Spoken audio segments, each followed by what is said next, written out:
नेत्यांची आणि शासकीय अधिकाऱ्यांची नाकर्तेपणाची आश्वासने हवेत विरल्यानंतर कंटाळलेल्या साटेली येथील अपघातात जायबंदी झालेल्या महादेव बावकर या 21 वर्षीय युवकाला अखेर एका व्हॉट्सअप ग्रुपच्या माध्यमातून न्याय मिळाला आहे।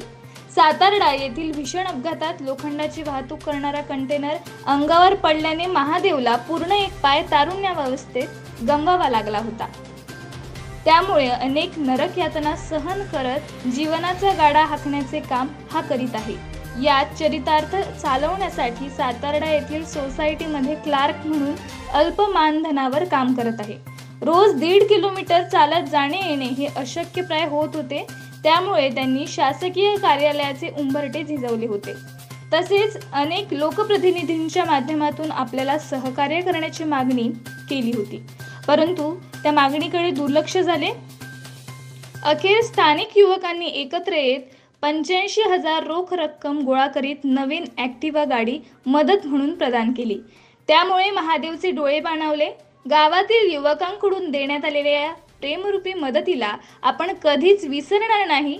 यापुढे जीवनाचा संघर्ष गावकऱ्यांच्या व पाठीशी राहणाऱ्या युवकांच्या साक्षीने आपण करत राहू असा विश्वास त्याने यावेळी व्यक्त केला।